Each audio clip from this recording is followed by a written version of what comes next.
Bu, ini mengenai kita mendengar bahwa ada Menteri Luar Negeri Rusia ya teleponan sama Ibu.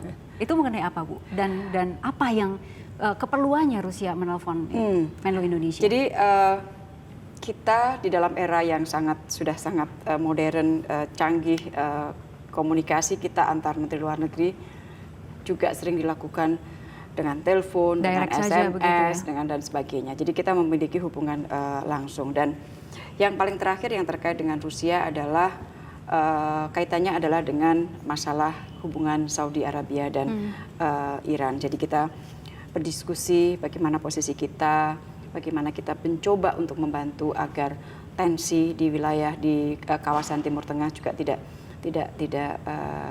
meningkat, tidak semakin panas dan sebagainya. Dan ini merupakan sesuatu yang biasa kita lakukan di antara para menteri luar negeri untuk saling bertelepon ria apabila ada satu isu yang memerlukan konsultasi. Jawaban dari Indonesia diberikan kepada Menteri Rusia pada saat itu apa, Bu? Intinya jadi gini, Menteri Rusia bukan menteri satu-satunya yang melakukan komunikasi dengan saya terkait dengan hubungan antara Arab Saudi dan Iran. Saya tentunya yang pertama kali saya hubungi adalah Menteri Luar Negeri Saudi, Menteri Luar Negeri Iran.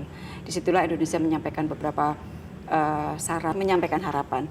Jadi misalnya dengan Saudi Arabia dan Iran saya sampaikan bahwa Saudi dan Iran adalah sahabat dekat Indonesia.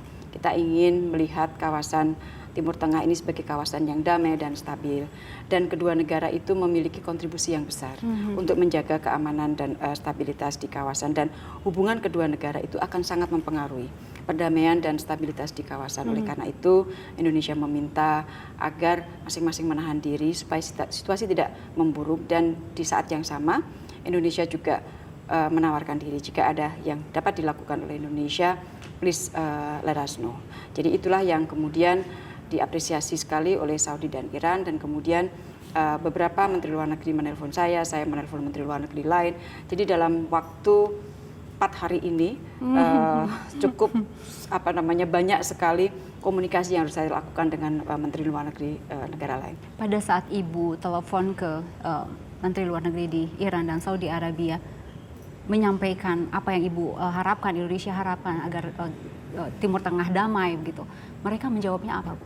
Menanggapinya? Satu, mereka mengapresiasi, kemudian mereka menyampaikan posisi-posisinya. Memang pada saat ini harus diakui bahwa posisi mereka masih sangat berbeda dalam melihat situasinya. Situasi bahwa hubungan mereka memburuk akhir-akhir ini dan sebagainya. Jadi pada saat kita menghadapi satu situasi di mana para pihak masih memiliki posisi yang sangat berbeda, listening mood itu harus kita harus kita pasang juga. Jadi kita mendengarkan apa yang menjadi kekhawatiran masing-masing pihak dan sebagainya. Dan kemudian saya sering sampaikan kepada teman-teman media dan kepada publik, dalam situasi ini kita tidak bisa langsung kita bicara kita selesaikan, nggak bisa.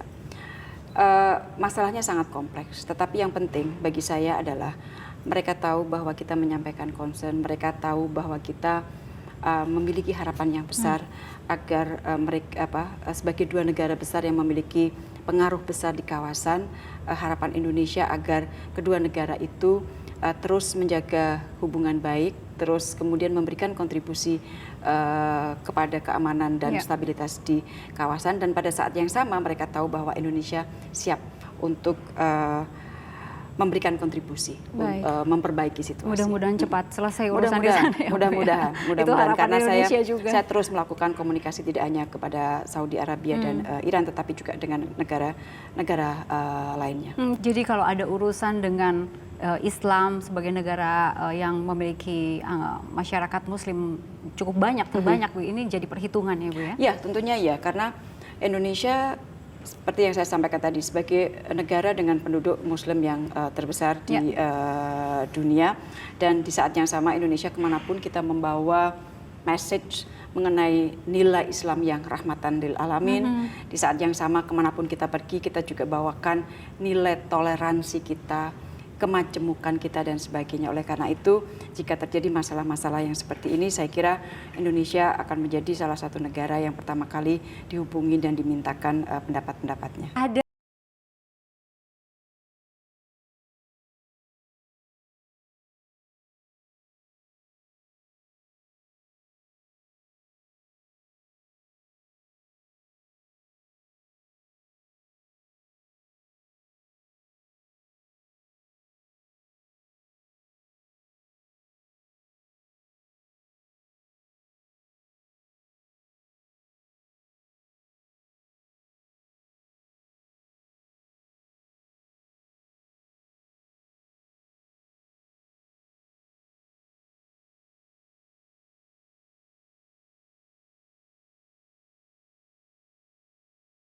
sangat menyedihkan.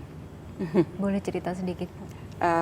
Duta Besar Burhan itu beliau bukan diplomat karir. Beliau menjadi duta besar beliau itu adalah deputy, salah satu deputy di BIN. Kemudian beliau menjadi duta besar kita di Pakistan. Tetapi hubungan saya dengan beliau sudah lama terjalin karena satu, beliau adalah senior saya di Universitas Gadjah Mada.